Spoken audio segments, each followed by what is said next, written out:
మీ ఎలాంటి వ్యాపార ప్రకటనలకైనా వెంటనే మా ఛానల్ సంప్రదించండి. ప్రస్తుతం మనతో పాటు ప్రముఖ ఆధ్యాత్మికవేత్త, astrologer professor doctor Mollapudi Satyanarayana Murthy గారు ఉన్నారు. గురువు గారితో మాట్లాడేద్దాం.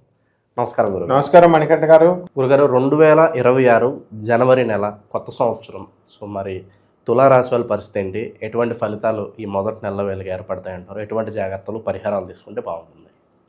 చతుర్భుజే చంద్రకళావతంసే కుచోన్నతే కుంకుమరాగశోణే పుండ్రేక్షు పాశాంకుశ పుష్పబాణహస్తే నమస్తే జగదేకమాతః. ఓం ఐం వాగ్వాదిన్యై స్వాహ. మొట్టమొదటగా మన ఛానల్ ప్రేక్షకులందరికీ కూడా, ఫాలోవర్స్కి, అభిమానులకి, మన అభిమానులందరికీ కూడా 2026 సంవత్సరంలో జరిగేటటువంటి నూతన సంవత్సర శుభాకాంక్షలు చెప్దాం వీళ్ళకి.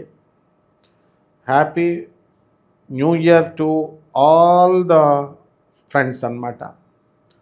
అండ్ ఈ యొక్క తులారాశి వారికి మొట్టమొదటిగా ఈ సంవత్సరం జనవరి నెలలో కోర్టు సమస్యలు ఉన్నాయి. వీళ్ళాస్తే సివిల్ కేసులు, వీళ్ళ తల్లిదండ్రులు కానీ వీళ్ళ పెద్దలు పాపం వీళ్ళు ఏం తప్పులు చేయరు, వాళ్ళు సెకండ్ సెటప్లో అవి పెట్టేసుకొని, లేకపోతే ఏయో మీటింగుల్లో రాసేసి పొలాలు రౌడీ షీటర్ల చేతిలో పెట్టేస్తారు కొంతమందికి. ఆ విధంగా పాపం వీళ్ళతో ప్రమేయం లేకుండా వేరే వాళ్ళ కేసులు, వేరే తులారాశి వారికి ఒకరికి ఒక రకంగా ఉంటే ఇంకొకరికి ఒక రకంగా, మొత్తం మీద వీళ్ళు కోర్టులకు వెళ్ళాల్సిన పరిస్థితి వస్తుంది. తులారాశి వారికి చాలామందికి ఉద్యోగాలు పోయినాయి. అయితే భాగ్యములో ఉన్నటువంటి గురుగ్రహ ప్రభావం వలన వీళ్ళకు ఇప్పుడు కొత్తగా ఉద్యోగాలు వస్తాయి, కంగారు పడాల్సిన పని లేదు. తర్వాత ఈ యొక్క తులారాశి వారికి అందరికీ కూడా శత్రు పీడలు పోతాయి, విదేశాలకు వెళ్ళిపోతారు, వాళ్ళ ప్రయత్నాలన్నీ సక్సెస్ అవుతాయి. వీళ్ళ పొలం వెళ్ళి వీళ్ళ కోర్టులో జడ్జి అడిగితే వీళ్ళు మీ పొలమేనా అంటే వీళ్ళ వీళ్ళ తాతలు సంపాదించిన పొలాన్ని పాపం వీళ్ళు వెళ్ళి ఇది మాదండి అని చెప్పుకునే పరిస్థితికి దిగజారిపోయింది వీళ్ళ జాతకం జనవరి నెలలో. ఇది ఎన్నో 20 సంవత్సరాలుగా జరుగుతున్నటువంటి కేసులు ఇప్పుడు ఫైనల్స్కి మూవ్ అవుతూ ఉంటాయి. కొత్త కొత్త వస్త్రాలు వేసుకుంటారు, ఎప్పుడో బంధుత్వాలు తెగిపోయినటువంటి బంధుత్వాలు అందరి దగ్గరికి కూడా వెళ్తారు వీళ్ళు. అలాగే ఉద్యోగాల్లో యమాస్ట్రిక్ట్గా ఉంటారు. పంచమంలో ఉన్నటువంటి రాహుగ్రహ ప్రభావం వల్ల మహామొండివాళ్ళు అయిపోతారు. వీళ్ళు ఏదంటే అది జరగాలి. సంతానం కూడా వీళ్ళు మహామొండివాళ్ళు అయిపోయి వీళ్ళంతా కూడా వాళ్ళ ఇష్టానుసారంగా ప్రవర్తిస్తూ ఉంటారు. తండ్రి ముద్దుగా కారు కొనిస్తాడు, బైక్ కొనిస్తాడు, కానీ పిల్లాడు తీసుకెళ్ళి ట్రిపుల్స్ని ఎక్కించుకొని వాడి ఫ్రెండ్స్తో వెళ్ళి ఎవరినో గుద్దుపడేస్తాడు. అండ్ ఆ ప్రాబ్లమ్స్ ఆ చిన్నపిల్లాడు కాబట్టి వాడిని ఏమన్నారు ప్రేక్షకులు, ప్రమాదంలో ఉన్నవాడు, వాడి తండ్రి ఆవిడ అసలు బండి కట్టి కొన్నవాడిని వీడిని పట్టుకుంటారు. ఈ విధంగా తులారాశి డాడీస్ ఎంతమంది అయితే ఉన్నారో వాళ్ళందరూ కూడా ప్రమాదంలో పడడానికి అవకాశాలు ఉన్నాయి. అందుకని బళ్ళు, బైకులు పెద్ద పెద్ద కాస్ట్లీ హెచ్చులకు వెళ్ళిపోయి కొని ఇవ్వకూడదు వీళ్ళకి, పిల్లలకి. అలాగే విద్యార్థుల దగ్గరికి వచ్చేసరికి విపరీతంగా చదివి పడేస్తారు. మామూలుగా ఉండదు, వీళ్ళ చదువు చూసి టీచరే భయపడుతుంది అన్నమాట. ఆ విధంగా అన్ని అడిషనల్ షీట్స్ రాసేస్తారు వీళ్ళు, పాస్ అయిపోతారు మొత్తానికి. ఉద్యోగాల దగ్గరికి వచ్చేసరికి పాపం మొట్టమొదటి దెబ్బ తగిలేసరికి వీళ్ళకి కాన్ఫిడెన్స్ వస్తుంది, నాకు ఉద్యోగం వస్తుందా, జనరల్ నాలెడ్జ్ క్వశ్చన్స్ చాలా గట్టిగా ఉన్నాయి, కరెంట్ అఫైర్స్ క్వశ్చన్స్ చాలా ఉన్నాయి, రాంగ్గా పెడుతున్నాను గెస్ చేసి అని భయపడతారు. ఏం భయపడక్కర్లేదు, ఆత్మవిశ్వాసంతో వీళ్ళు వెళ్ళిపోవాలి. గురుగ్రహం బాగుంది, ముందుకు దూసుకెళ్ళిపోతారు. అర్ధాష్టమ రవి వీళ్ళకి అందరికీ ఏంటంటే ఆల్జీమర్స్లు, మైగ్రేన్లు, గజ్జి ఇలాంటి వ్యాధులు రావడానికి అవకాశాలు ఉంటాయి, చర్మ సంబంధమైన గజ్జి అన్నీ. ఆ తర్వాత దూరపు ప్రయాణాలు వెళ్తారు, అది కూడా అరకులో వెళ్తారు అందరూ చూడడానికి. మళ్ళీ ఊరు కూడా గ్యారంటీ కావాల్సి చెక్ చేసుకోమనండి కావాల్సి. వైజాగ్, శ్రీకాకుళం, ఒరిస్సా, మన తూర్పేపు వెళ్ళిపోతారు, కోస్తా, ఆంధ్రాకి. అందరూ వెళ్ళి చూసేసి ఎంజాయ్ చేసి వస్తారు ఈ నెల. ఓ మర్చిపోయాను, ఎలాగో సంక్రాంతి, ఇప్పుడు సంక్రాంతి పండుగకి అందరూ అటే వెళ్ళేది. చూసారా గ్రహాలు ఎప్పుడు ఎంత కరెక్ట్గా చెప్పినాయో. రవి మకర రాశిలోకి వెళ్తున్నప్పుడు రవి తూర్పు వైపు విపరీతంగా వెళ్తారు. ఆ విధంగా మొత్తం మీద ఈ రాశి వారికి అందరికీ కూడా పేకాటలు, కోళ్ల పందాలు అబ్బబ్బబ్బా బీభత్సంగా ఆడేస్తారు భీమవరంలో, ఆకివీడిలో. ఏ ప్రభుత్వాలు వాడుకుంటారా బాయి అని చెప్పేసి ఎమ్మెల్యేలు ఎంచక్క పర్మిషన్ తెచ్చి పెడతారు. తాగుడే తాగుడు, ఏం పర్వాలేదు తాగేసేయచ్చు, సాధనకి దీనికి ఏం సంబంధం ఉండదు. తాగేవాళ్ళు చాలామందికి ఒక డౌట్ ఉండొచ్చు, ఏమండి అది కూడా జాతకంలోనే మనం క్లారిఫై చేయాలి. ఏమండి మరి మేము ఉండే సంక్రాంతికి వెళ్తున్నామండి, ఎళ్ళకెళ్ళక అక్కడ చుట్టాలు ఉన్నారండి, చాలామంది కలుస్తారు, మరి అప్పుడు వారాలు రావచ్చు, శనివారాలు రావచ్చు, ఇలాగా మరి మేము ఏమన్నా పాటించాలా అండి?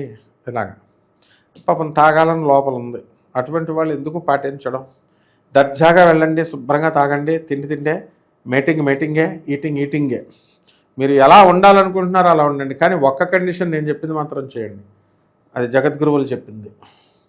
పేదవారికి, అనాథలకి, వికలాంగులకి, తర్వాత ఈ యొక్క సాధువులకి దాన ధర్మాలు చేసుకోండి. ఇవి చేసుకుంటే మీకు ఏదో ఒక రోజున మేలు చేస్తాయి. నేను చెప్పినది ఈ ఒక్క సూత్రం మాత్రమే మీకు లైఫ్లో చచ్చిపోయేటప్పుడు మీరు ఇప్పుడు కనుక నా మాట విని చేసుకుంటే, అబ్బా ఆ రోజు ఆయన చెప్పాడు రా అని అందరూ కూడా నన్ను గుర్తు చేసుకుంటారు. అలాగే ఈ రాశి వారందరూ కూడా ముఖ్యంగా పెళ్ళాలు ఏడిపించుకు తినేస్తున్నారని చెప్పేసి డైవర్సులు ఇచ్చేస్తామని చాలామంది టైలర్లు వాళ్ళు విజృంభిస్తున్నారు ఇప్పుడు. కాబట్టి తులరాశి వారికి ఎంతసేపు కూడా, తులరాశి భార్య ఎలా ఉంటుందండి అని అంటే ఎంతసేపు గొణిగి పడేస్తూ ఉంటుంది. అప్పుడు ఏం చేస్తారు పాపం, వీళ్ళు విసుగుపోయి కోర్టులకు వెళ్ళిపోతారు. ఈ విధంగా భార్యాభర్తల మధ్య ఫైటింగ్లు చాలా ఉన్నాయి, అవన్నీ కూడా వీళ్ళు పరిష్కారం చేసుకోవాలా. అంతేగాని పోలీస్ స్టేషన్కి మాట్లాడితే పోలీస్ స్టేషన్కి వెళ్ళిపోకూడదు, ఖాళీలు లేవు అసలు, కేసులు కోర్టులు ఇప్పటికే. తర్వాత కొత్తగా ఉద్యోగాలు చేయాలనుకునేటటువంటి వాళ్ళకి ఉద్యోగాలు వస్తాయి.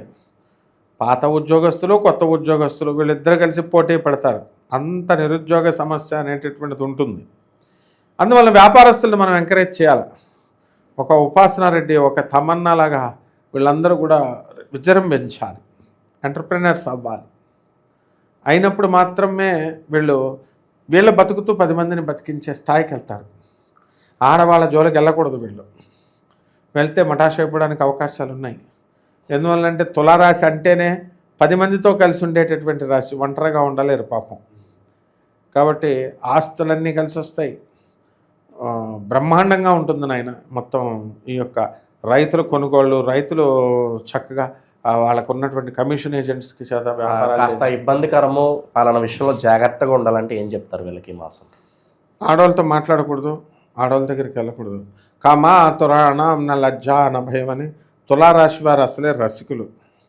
వీళ్ళు ఏం చేస్తారు, పొలం చేసుకురావా బాబు అని మొగుడు పంపితే పొలమే చేసుకురావాలి. మరి పొలం చేసుకోకుండా దారిని పొడుగు ఉన్నటువంటి కూలీలని లేకపోతే వేరే వాళ్ళతో సరసలాభాలు ఆడితే అనుమానం రాదా? ఇలాంటి లేనిపోని తలపోట్లు తెచ్చుకుంటారు వీళ్ళు. అండ్ హెడ్ ఇంజరీస్ జరగడానికి అవకాశాలు ఉన్నాయి కాబట్టి హెల్మెట్ పెట్టుకొని వెళ్ళాలి వీళ్ళు. మోకాళ్ళ నొప్పులు, కాళ్ళు ఉన్నాయి కదా అని ఇష్టం వచ్చినట్టు నడిచేసి పొద్దున్న వాడు చెప్పాడు, వీడు చెప్పాడు, మంత్రి సత్యనారాయణ రాజు గారు చెప్పారు, లేకపోతే ఈయన చెప్పాడు నేను నడక అని మీరు తెగ నడిచేశారు అనుకోండి, వీరమాచినేని గారు చెప్పారని, మీకు నడకే ఉండిపోద్ది. ఇంకా మొత్తం మోకాళ్ళ చిప్పలు అరిగిపోయిన తర్వాత వాళ్ళు వచ్చి ఏం చేసినా సరే అది పనిచేయదు. కాబట్టి ఈ రాశి వారంతా కూడా మనకి ఉద్యోగ పరీక్షలు రాస్తున్నటువంటి వాళ్ళు కూడా నిదానంగా సెలెక్ట్ అవ్వడానికి అవకాశాలు ఉంటాయి. గురుగారు, ఇంకా ఈ రాశి వాళ్ళకి విశేషంగా కలిసి రావాలంటే ఎలాంటి పరిహారాలు బాగా అవసరం అంటారు? కోటాను మంది కామన్ ప్లాట్ఫారం మీద మనం ఈ జాతకాలు చెప్తున్నాం కాబట్టి ఎగ్జాక్ట్గా ఇలాగే చాలామందికి ఉంటాయి, కానీ కొంతమందికి డీవియేషన్స్ ఉంటాయి. కాబట్టి పరిహారాల దగ్గరికి వచ్చేసరికి వీళ్ళందరూ ఏం చేయాలంటే ఫస్ట్ లైఫ్లో ఎప్పుడు ఇల్లు కొంటారు, ఎప్పుడు మోటార్ సైకిళ్ళు కొంటారు, ఎప్పుడు కార్లు కొంటారు, ఎప్పుడు పెళ్ళాలు వస్తారు, ఎప్పుడు గర్ల్ ఫ్రెండ్స్ వస్తారు, ఇలాంటివన్నీ తెలుసుకోవాల్సిన బాధ్యత ఉంది ప్రతి ఒక్కడికి కూడా. ఎప్పుడు పిల్లలు పుడతారు, ఎప్పుడు పిల్లలు పెద్దల్ని ఓల్డేజ్ హోమ్లో పడేస్తారు, ఇవన్నీ కూడా తెలుసుకోవాలి. కాబట్టి తెలుసుకోవాలంటే వ్యక్తిగత జాతకం చూడాలి. అందువలన మనకి నాసా రిపోర్ట్స్ని బట్టి మోడర్న్ సైన్స్ని, ప్రాచీన ఋషి సంస్కృతి సిద్ధమైనటువంటి యొక్క జ్యోతిష శాస్త్రాన్ని రెండింటిని బ్లెండ్ చేసి చెప్పాలి మనం. కాబట్టి మనల్ని కాంటాక్ట్ చేయాలి, మన సెక్రటరీస్ ఉన్నారు, మన సెక్రటరీస్ని వీళ్ళు కాంటాక్ట్ చేయాలి, చక్కగా బ్రహ్మాండంగా చెప్తారు. అయితే చాలామంది మన సెక్రటరీస్ ఏం చెప్తున్నారంటే పర్సనల్గా కలవాలి అని అంటున్నారు. పర్సనల్గా కలవడానికి నేనేమో మెగాస్టార్ చిరంజీవిని కాదు, లేకపోతే నయనతారని కాదు. కాబట్టి నేను ఒక సామాన్యమైనటువంటి జ్యోతిష్కుడిని. కాబట్టి వీళ్ళు మీకు సేవ చేయడానికి ఉన్నాం నాయన, మిమ్మల్ని మంచి జగద్గురువులను చూపిస్తున్నాను నేను. జగద్గురువులను చూడండి మీరు. జగద్గురువులు వివేకానందుడు, రామకృష్ణ పరమహంస, ప్రభాత్ రంజన్ సర్కార్ ఇలాంటి వాళ్ళు వాళ్ళని మీరు ఫోటో పెట్టుకొని వాళ్ళ ప్రేమను పొందండి. మేము పోస్ట్ మ్యాన్ మాత్రమే నేను. కాబట్టి వీళ్ళు ఆతృత ఉంటుంది కాబట్టి వీళ్ళకి చక్కగా వీళ్ళు తెలుసుకోవాలనుకునేటటువంటి వాళ్ళు ఆతృత మేము తీర్చేస్తాం. Most accurate and decent precise జ్యోతిషాన్ని అందిస్తాను. నా మాట అందులో తిరుగులేదు మీకు. సరసమైన ధరలకు మళ్ళీ, ఎందుకంటే మళ్ళీ ఏమిటండి బాబు గురువుగారులు అందరూ బయట కమర్షియల్ అయినా మేము మరీ అంత కమర్షియల్ కాదు, జస్ట్ కొంచెం కమర్షియల్. అందువలన ఫీజులు ఇవ్వాలి కదా, మరి కెమెరామెన్లకి ఎవరిస్తారు, యాంకర్స్కి శాలరీస్ ఎవరిస్తారు, ఛానల్స్ ప్లాట్ఫామ్ ఉంటేనే మేము చెప్పగలుగుతాం. సో అది అర్థం చేసుకోండి. కాబట్టి వీళ్ళందరూ పరిహారాలు ఏం చేయాలంటే మనకి జిల్లేడు పూలు ఉంటాయి, జిల్లేడు పూలు. ఆ జిల్లేడు పూలు తీసుకొని కాశీ వెళ్తే అన్ని జిల్లేడు పూలతో పూజ చేస్తూ ఉంటారు శివుడికి. త్రిపుర భైరవికి చేయాలా, ఫాస్ట్ గ్రోత్. సమంత చూడండి ఎంత ఫాస్ట్ గ్రోత్ అయిపోయిందో.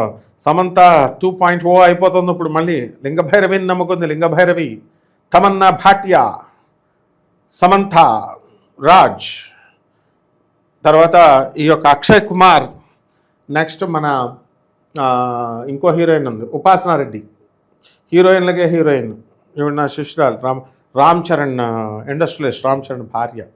వీళ్ళంతా కూడా త్రిపుర భైరవికి చేస్తారంటే లింగభైరవి అమ్మవారికి. కాబట్టి ఆ మంత్రోపదేశం చదువుకోవాలి వీళ్ళు చక్కగా, ఆమె స్తోత్రాలు చదువుకోవాలి. అండ్ ఈ వంకాయ ఉంటుంది కదా, వంకాయ, ఆ వంకాయని వీళ్ళకి మనకి శాకంబరి అమ్మవారు అంటాం. ఒక వంకాయ, ఒక బెండకాయ, ఒక చిక్కుడుకాయ, వీటి మూడిట్లతో అమ్మవారికి పటానికి అలంకారం చేయాలి శాకంబరి అమ్మవారికి. మళ్ళీ ఆ సీజన్లో దొరికే పుష్పాలు అవి పెట్టి ప్రసాదం ఏం చేయాలంటే దప్పడం అంటాం. అన్నాన్ని మొత్తం ఆల్ వెజిటబుల్స్ అందులో గుమ్మడికాయని కంపల్సరీ వేస్తారు, బ్రాహ్మణులకు మాత్రమే వస్తుంది దప్పడం. అలా చక్కగా అంటే నానా కూరగాయలు వేసినటువంటి ఫుడ్డు అని అర్థం, కూరలు. అది వేసి మంచిగా నైవేద్యం పెడితే వీళ్ళకి అమ్మవారు ఇంకా అది తింటూ చక్కగా అయిపోద్ది. బ్రహ్మాండంగా వీళ్ళ కోరికలు తీరిపోతాయి నాయన. అద్భుతంగా ఉంటుంది 2026లో తులారాశి. కోర్టులో కూడా వీళ్ళకి అనుకూలంగా తీర్పు వచ్చేస్తుంది. మరి జాగ్రత్తగా చేసుకోవాలి వీళ్ళు. ఓవరాల్గా ఈ రాశి వాళ్ళకి జనవరి మాసం ఎలా ఉంటుందో చాలా బాగా వివరించారు. ప్రజల ఆదరణ ఎప్పుడు మీ మీద ఎలా కొనసాగాలని చెప్పి మనస్ఫూర్తి కోరుకున్నాం. ధన్యవాదాలు. ధన్యవాదాలు.